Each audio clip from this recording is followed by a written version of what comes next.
स्वागत है आपका हमारे चैनल पर। पश्चिम बंगाल में हुए शिक्षा भर्ती घोटाले में ईडी ने की है एक बार फिर से अर्पिता मुखर्जी के घरों पर छापेमारी। और आपको बता दें कि ईडी को मिले हैं बेहद बड़े सबूत। आपको बता दें कि अर्पिता मुखर्जी के 6 और फ्लैट के बारे में जानकारी मिली है ईडी के लिए। जिस तरीके से अब तार खुलते जा रहे हैं ईडी और पार्थ चटर्जी की काफी ज्यादा संपत्तियों के लिए।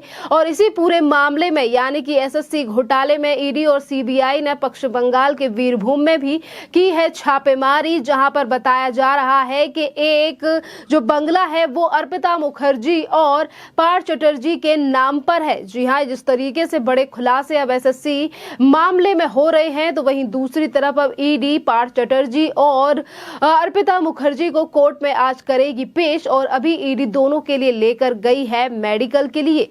जिस तरीके से अब बड़ी समस्याएं बढ़ती हुई नजर आ रही हैं अर्पिता मुखर्जी और पार्थ चटर्जी की, जिस तरीके से ईडी की तरफ से डाली जा रही है इस पूरे मामले में रेड। क्योंकि आपको बता दें कि इससे पहले जब रेड डाली गई थी अर्पिता मुखर्जी के घर पर, वहां पर शांति निकेतन वाला जो घर है, और वहां पर किस तरीके से जहां एक तरफ 29 करोड़ रुपया कैश और 5 किलो सोना, तो उसी के साथ मिली थी 2 काली डायरियां। और अब उन्हीं काली डायरियों के चलते खुल रहे हैं काफी बड़े राज, और इन्हीं राजों के चलते अब ईडी ने की है छापेमारी वीरभूम में।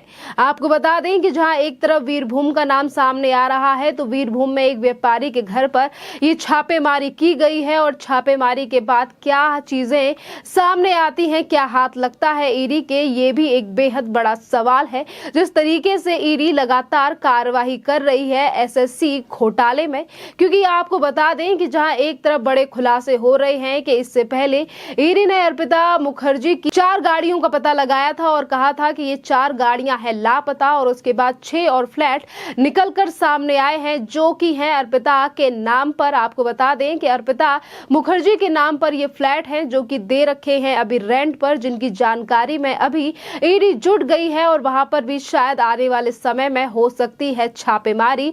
जिस तरीके से हो रहे हैं ये बड़े खुलासे एसएससी मामले को लेकर, इसी के साथ अब देखना अहम ये रहेगा कि अब पार्थ चटर्जी और अर्पिता मुखर्जी को ईडी करने वाली है कोर्ट में पेश। तो अब ये भी अंदाजे लगाए जा रहे हैं कि ईडी फिर एक बार अर्पिता मुखर्जी और पार्थ चटर्जी की रिमांड की मांग करेगी कोर्ट के सामने। क्योंकि आपको बता दें कि आज अर्पिता मुखर्जी और पार्थ चटर्जी की जो है वो रिमांड खत्म हो रही है। आज 3 अगस्त है और आज एक बार फिर से इन दोनों को कोर्ट में पेश किया जाना है। और आज फिर एक बार अगर ईडी मांग करती है रिमांड के लिए, तो अब देखना अहम ये रहेगा कि कोर्ट रिमांड देती है या नहीं।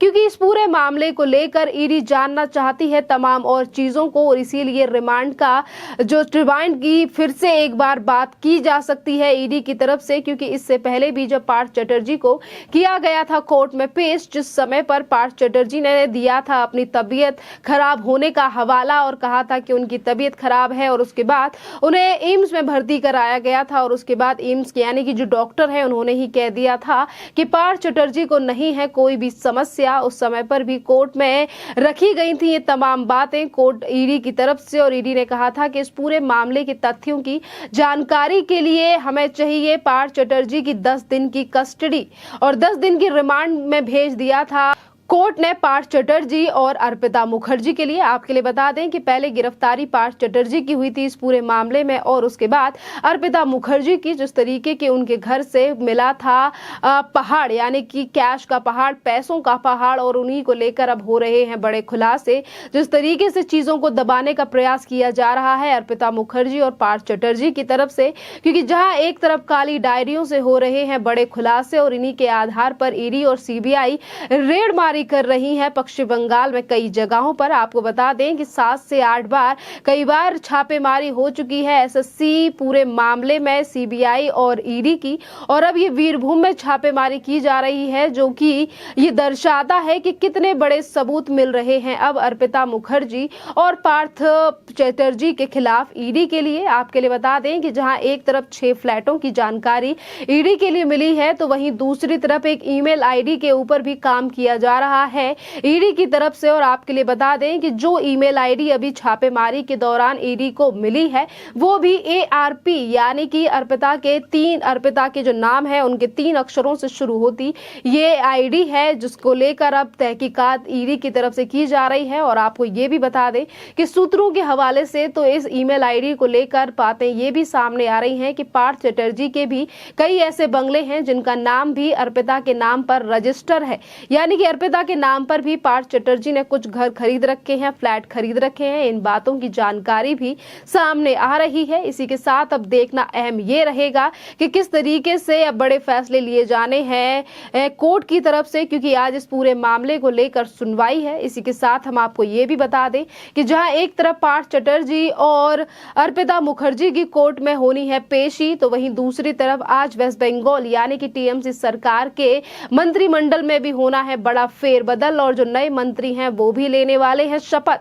जहां एक तरफ ममता बनर्जी ने पार्थ चटर्जी को हटा दिया है उनके मंत्री पद से, तो वहीं दूसरी तरफ ममता बनर्जी को लेकर जो मंत्री हैं उनकी तरफ से की जा रही है काफी ज्यादा बड़ी मांगे। और वहीं दूसरी तरफ भारतीय जनता पार्टी भी TMC के ऊपर भी है हमलावर।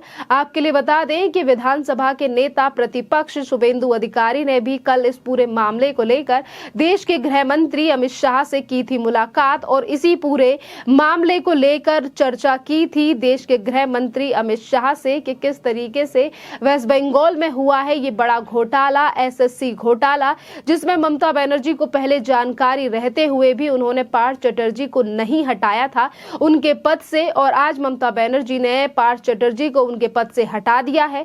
और इसी के साथ ईडी के अधिकारियों की तरफ से इन चीजों की सूचना भी दी गई है। ईडी के अधिकारियों का कहना है कि पार्थ चटर्जी नहीं कर रहे हैं जांच में सहयोग।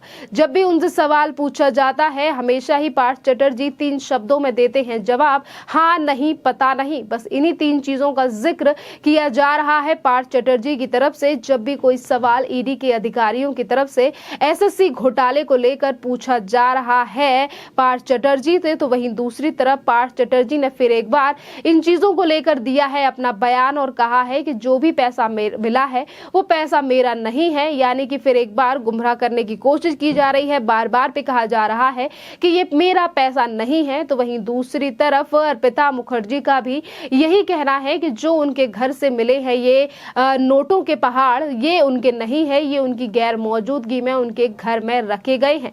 खैर, जिस तरीके से इस पूरे मामले को लेकर ईडी और CBI जांच कर रही है, वेस्ट बंगाल की कई जगहों पर इस पूरे मामले को लेकर छापेमारी हो चुकी है। आज भी वीरभूम में एक जो बड़े उद्योगपति हैं, उन व्यापारी हैं, उनके घर पे भी रेड मारी की गई है ईडी और CBI की तरफ से। और वहीं ईडी जो दोनों अर्पिता मुखर्जी और इसी के साथ पार्थ चटर्जी को कोर्ट में पेश करने वाली है मेडिकल के बाद। देखना अहम ये रहेगा कि क्या झटका लगेगा कोर्ट की तरफ से अर्पिता मुखर्जी और पार्थ चटर्जी को, या फिर किस तरीके से चीजें दलील रखी जाती हैं और कितने सबूत अभी तक ईडी के लिए इस पूरे मामले में मिले हैं, ये भी तभी साफ हो पाएगा जब ये सुनवाई अब कोर्ट में पूरी तरीके से खत्म हो जाएगी और कस्टडी को लेकर बात की जाएगी कोर्ट की तरफ से। खैर, इस मुद्दे पर आपका क्या कहना है, आप हमें कमेंट करके जरूर बताइए।